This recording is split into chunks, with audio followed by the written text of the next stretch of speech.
We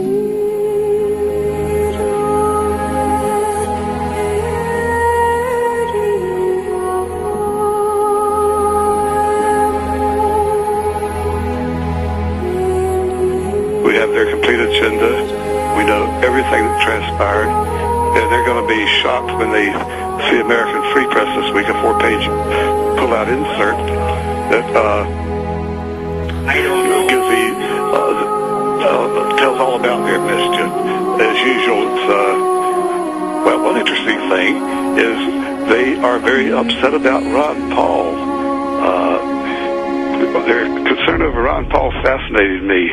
Okay, but you specifically, this is coming from Bilderberg, I mean, from Trilateral Commission, same thing. Why are they still worried about Ron Paul?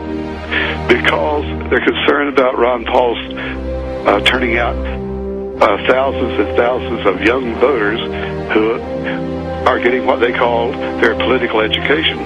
Well, the political education Dr. Paul is giving these throngs of young people is exactly the opposite of what Bilderberg and Trilateral want. So they're worried about the movement and what it's built rather than the candidacy. Oh, yes, they're sure that Ron Paul himself says that he recognizes no chance to be elected president. Well, if Ron Paul would give us some marching orders for the tens of millions that'll do whatever he says, like let's try to repeal NAFTA now that it's up, or let's repeal gun laws, or let's shut down the border or end the war, they would go out and continue the grassroots operations. Right now, they're still spending 99% of their time on the delegate process and running around shouting Ron Paul and buying his book. And that's all fine and dandy. We sell the book, too. It's just that I think Ron Paul needs to understand he is the leader right now, and he needs to, I think, go ahead and give some orders, because an army that doesn't fight kind of falls apart.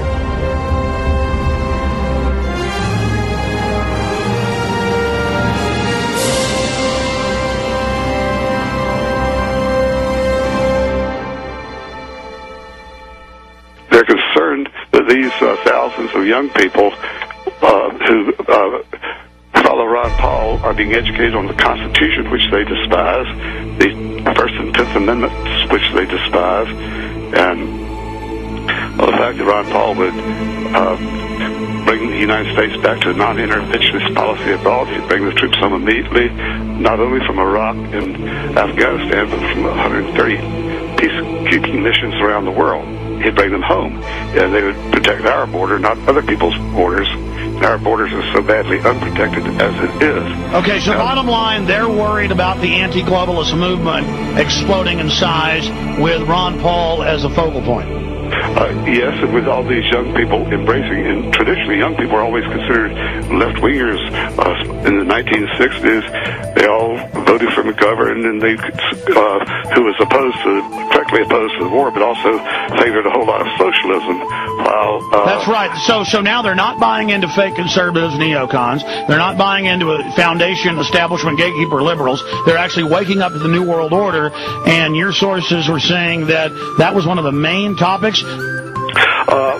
It was not actually on the agenda, but a lot of people expressed concern about Ron Paul. Did they talk about ways to counter it?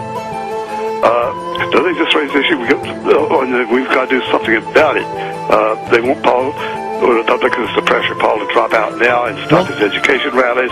And that assignment was given to Thomas Foley, former U.S. Speaker of the House, but he was a Democrat. But of course, all that. How is Foley going to go after Paul? Do we know from the enemy operation?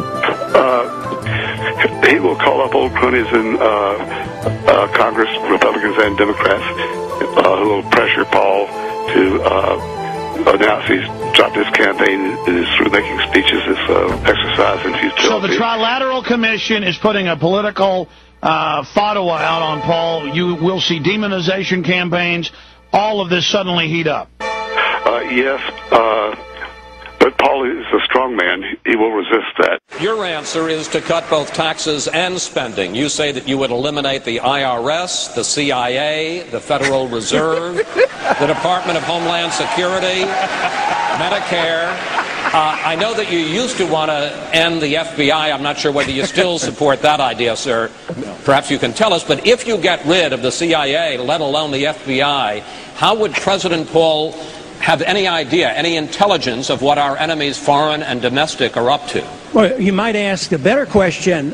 Before 9/11, we were spending $40 billion a year. And the FBI was producing numerous information about people being trained on airplanes to fly them but not land them. And they totally ignored them. So it's the inefficiency of the bureaucracy that is the problem. So increasing this with the Department of Homeland Security and spending more money doesn't solve the problem. Yes, we have every right in the world to know something about intelligence gathering, but we have to have intelligent people interpreting this information.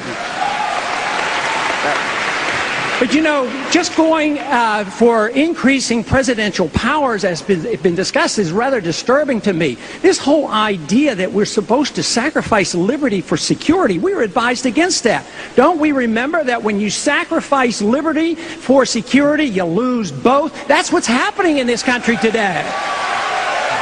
We have a national ID card on our doorsteps. It's being implemented right now. We have FISA courts. We have warrantless searches. We've lost habeas corpus. We've had secret prisons around the world, and we have torture going on. That's un-American, and we need to use the power of the presidency to get it back in order to take care of us and protect this country and our liberties. Thank you, Congressman.